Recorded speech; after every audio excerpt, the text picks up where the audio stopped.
Music is the glue that binds our life and experience to the places that we live and to the places that we visit. It's by no accident that I live in the city I do. Music led me there. Music has kept me there for the past 10 years. Music is as entwined in my life as the air I breathe. From my bed to my work, to meeting my friends, to buying groceries. It imparts a feeling that persuades me to buy things. It follows me down the street. It accompanies my meal orders.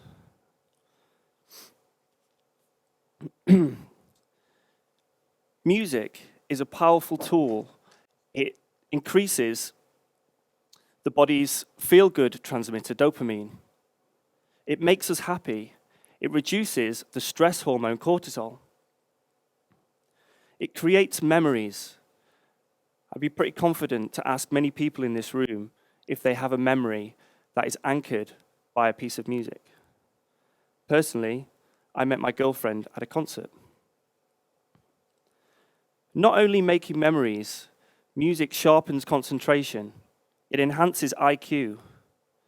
Music helps Alzheimer's patients remember. It also creates jobs. It builds cultural identity.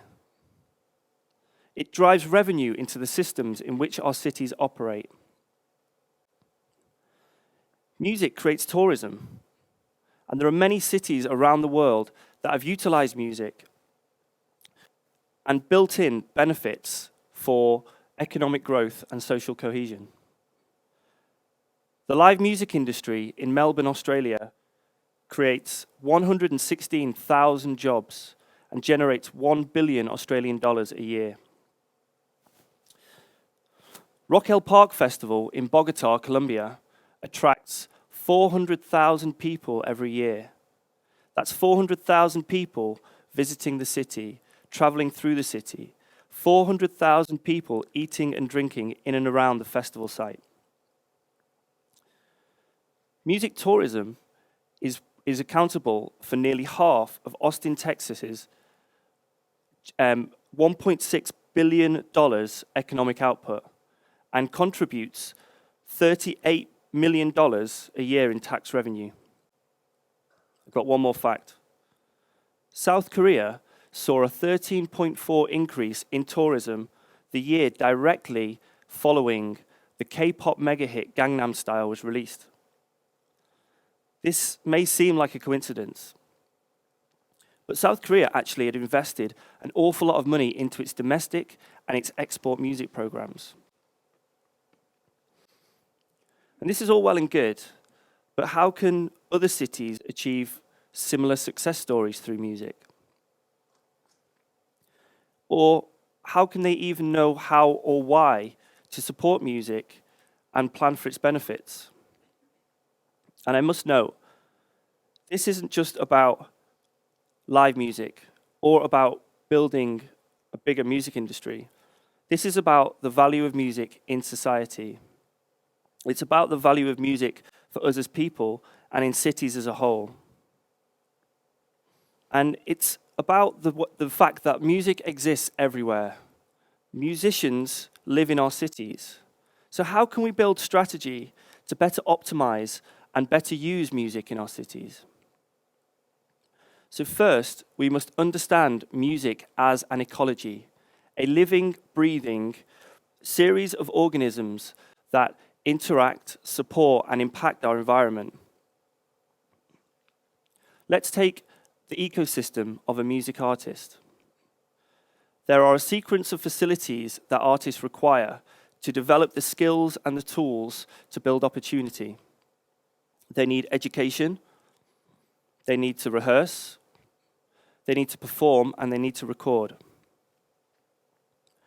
If we break this down further, we can start to map out the ecology of music through the jobs it creates and the skills it needs. Education requires teachers, textbooks, computer programs. We need instrument makers. We also need to think about the buildings that look after our studios and our venues and the systems which service them. they need managing, and they also have peripheral businesses, like bar businesses, that need managing and stocking. So once we understand there is an ecology around our music in our cities, we can start to count and measure that ecology. Pretty soon we will understand that music connects with everything. And we can also identify where music will and will not work. We can also support it where its deficiencies may be. Furthermore, we start to learn the economic role of music in our cities. Music is an economy, and it should be valued and respected as all other economies. It helps build the communities, and it helps drive the systems.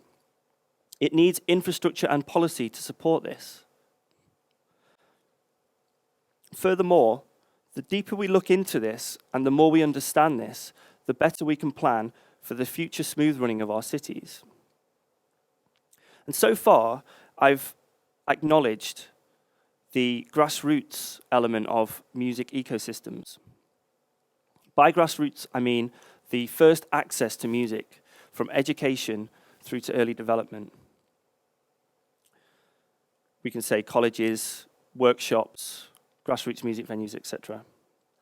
This is the most important part for our cities to get right. If our cities understand our grassroots music infrastructure, we can start to plan the working pathways which to support and further grow our music system and our music business. As any other sector, we must build the facilitation to create the value. We must also acknowledge and celebrate music at every level. Most cities are quite keen to build festivals and week-long programs to celebrate their culture. But many fail to recognize the full spectrum of their music communities. But if we deconstruct that slightly and we look at the ingredients which construct those big festivals and those big events, we start to see that they all come from the grassroots communities. So for me, if we have one, we need the other. We must support it in an existence, in a coexistence. We must then review, assess, and repeat regularly for this to work in our cities. There's no surprise that Austin generates huge amounts of revenue from its music tourism. Annually, it hosts huge, great events that acknowledge the different parts of its music ecosystem. It also has great policy which supports the facilities for artists to create music. Now, I've been to Austin. Music took me there. I've also been to New York. I've been to Memphis and Nashville. I've been to New Orleans or Melbourne. Music took me there. But I live in London, and I have done for 10 years. Music keeps me there. Music got me on the train to the venue to see the band when I met my girlfriend. I got more out of music. If our cities acknowledge our grassroots ecosystem and support artists at that grassroots level, they too can get more out of the music economy which grows from that. Thank you very much.